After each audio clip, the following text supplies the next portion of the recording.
Here we go. Two teams smarting a little.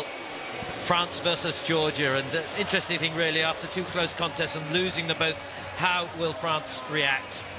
Well, that's the tally of games they played. They last met a year ago in London. It was 31-0 to France, but Georgia did beat France 7 years ago, so don't dismiss anyone in this form of the game. Here are France then with three new players in this lineup: Brandel, Caillot, Carabignac, and the young Paul Albaladejo, related to Monsieur Le Drop, Pierre Albaladejo, of course, from Dax.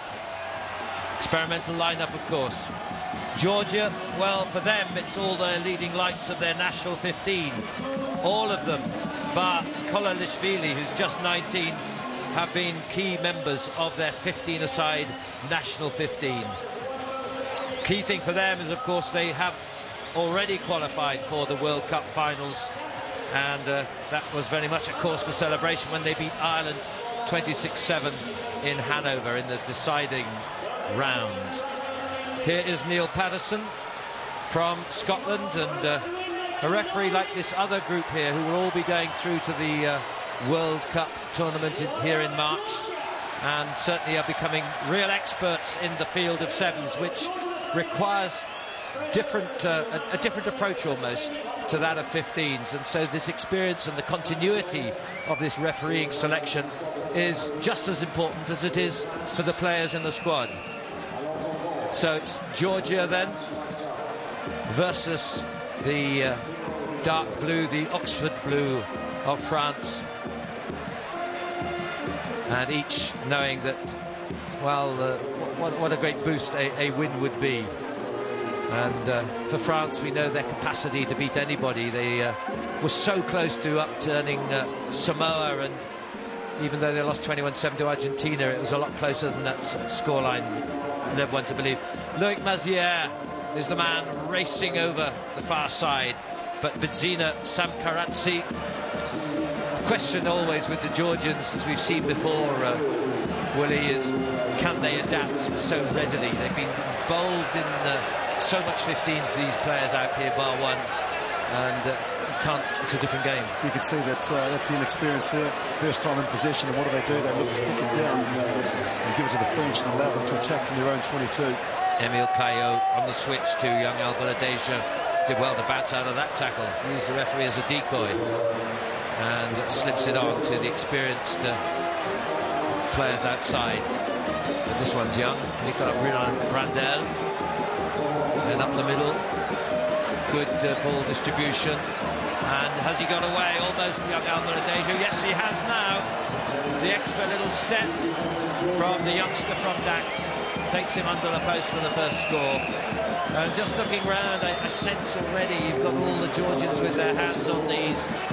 It's a special kind of fitness. Ask Gordon Teachins, the New Zealand coach, and he will tell you players come from 15s, they have to step up their intense fitness. He's been a standout player for me in this French side, young Albaladejo. Gets involved for a young man, wants to get ball in hand, and just showed his skills of skipping through a couple of would-be tacklers. And you're spot on about your assessment, the fitness levels. Third game of the day for these players. That's why winning the tournament is all about man management, making sure that the players are in good shape and they can get through right to the end of the tournament.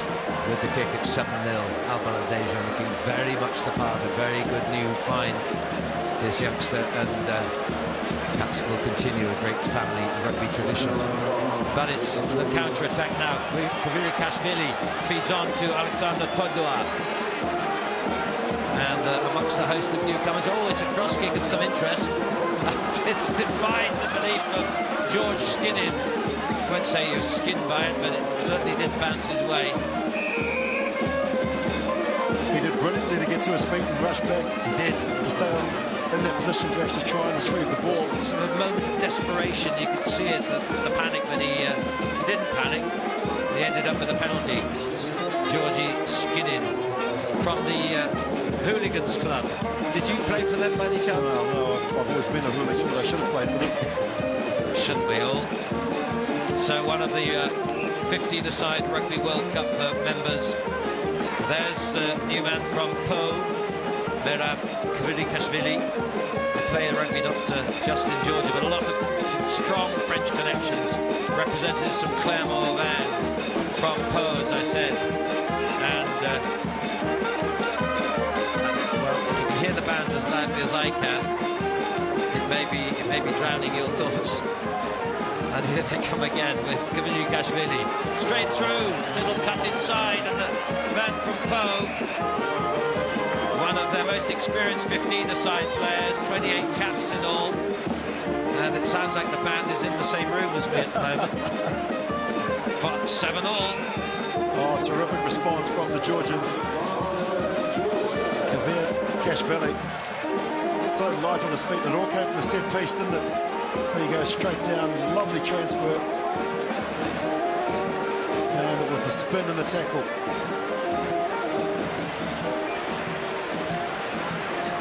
So this one's really on the wire.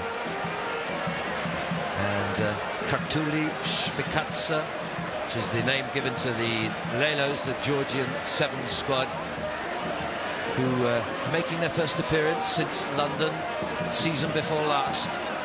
So, big ask, but they've, as I said, had that interesting and successful qualifying tournament in Hanover at the end of the European Sevens qualifying sequence. And all credit to them for having had the commitments too of the European Nations Cup at 15s. Big tackle comes in just in time from Giboin, but confidence here, and this is where they're strong. Their strength is their strength, if not an awful cliche, but they have one possession still and retained it just under a lot of pressure. Back goes Kvirikashvili. But, well, I was going to say, why kick it away? In fact, I do say, why kick it away? Nearly was a cross kick for Maisaradze, but again, you're saying the naivety in the sense of the sevens game. Yep, no awareness, or the awareness of space, but not the skills and the execution to try and get it there. It always seems to be the boot is the first option. Whereas you look at the Fijians, the New Zealanders, the South Africans, it's always the last option. It's normally when there's nobody else. Todua with a bit of a limp as the midfield player for Georgia. Throw-in wasn't straight enough. And I do question here at the end of a hard day and a, well, great enervating heat that we've had. It's cool now, but it's hard graft. And I think Todua is requesting a bit of help. He's limping a bit, and I'm sure France will have noticed that he could be a target. From Alberdejo up the middle, they come straight at him, in fact. He turns around, the ball slips wide. They've got more pace than Georgia, but they are firm, solid defenders. The man's laying over the top, and that's Georgi Shkinin. Only a third tournament for him, and it's the lack of experience. But they've wonderful sevens history, really. They've entered every Sevens World Cup and have qualified 3 times for the finals. And for a country where it's really becoming quite a new experience, they're doing well. This is Lasha Kamaladze, who's the latest man to come on. He replaces Todua in the end. Caillot on to Mazière from Toulouse. Good 15s player he is too, but Alberdejo looks very much the man perhaps to be taking France forward here. Pressure though as Bregvadze does the tackling. They're very good at doing the sort of the holding tackle, the developing tackle. But not this time. Combezou from Clermont-Auvergne, playing well last weekend in the 15s game against Perpignan. He played well too. This is Alberdejo. 2 dummies, got 2 men wide. No, one's a touch shot. Sorry, colours. The far side. And the penalty. Not releasing again, which is something Neil Passon's very quick on, and I know referees are meant to be. The French are down to 6 players as well, Nigel, throughout their play. Good point. Carabignac looks like it's a knee, an ankle. And Labat is poised to come on. Eddie Labat. He's actually the most experienced player in their squad, apart from Julien Paté. So he knows the score, Eddie Labat. But worries here for the new youngster, 21-year-old Maxime Carabignac from Agen. France under 21 international. This season he's been playing in Pro Division 2, the professional second division of France, behind the top 14. So a blow there for the Frenchman, scrum half Carabignac. Eddie Labat is on. Referee waits while the man is escorted. And so at the turnaround then, the game mighty close. Could only be Thierry Janacek.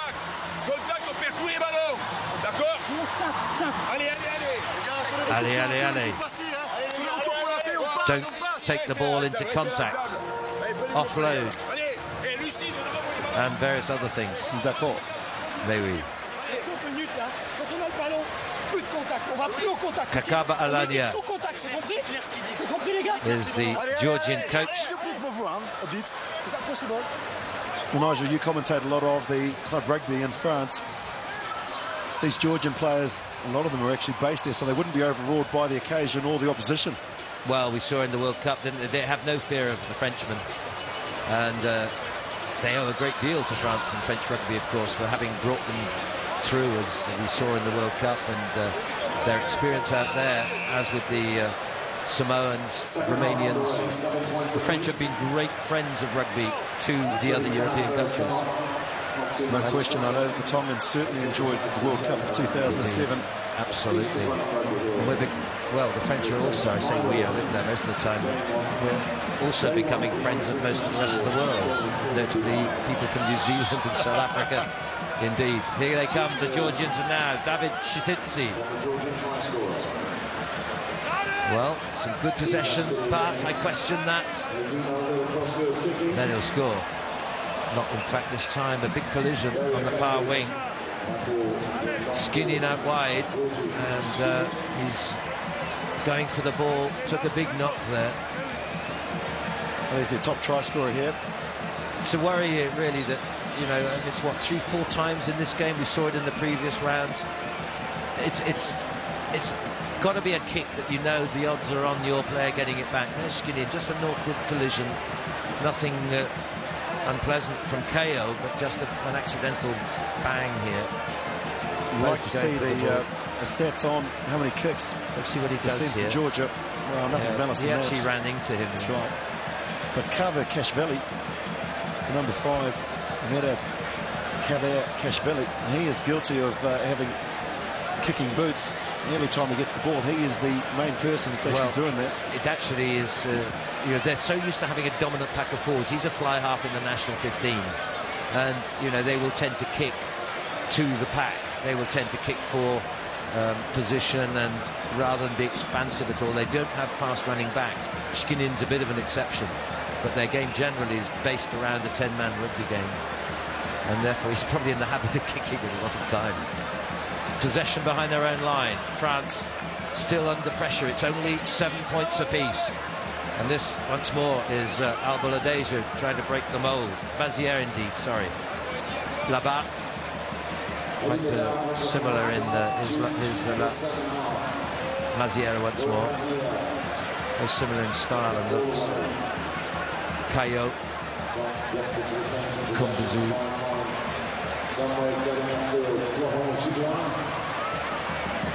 Well, the support's out left of Giboin. Finds Combezou fortunately deep. And then trying to cut them off here. The Georgians press their defence. But France have dwelt too long. They've left the ball in and held it too long and are penalised. Terrific one-on-one tackle from Ziakashvili. That's the man on screen there. Read it perfectly. Accepted the challenge. There's the referee laying down the law to the French about holding the ball in. Well, I'm quite sure the French do have the pace, but they're not exploiting it. Excessive pace compared to Georgia. Georgia are just happy to go into contact, and that's what Thierry Janacek was saying don't go into contact. They are probably stronger up front. Your ball wing capacity isn't so good, but you can run them off their feet. They haven't played it that way. And here you go, again, the danger of getting into isolation. Kombazoo. And now that's careless, seriously careless. Well, Thierry Janacek on screen has aged about 1,000 years over the time as a sevens coach. Indeed he has. Remember, he looked so youthful. I'm sure he had an afro when he started coaching as well. Yes, that's readily translated.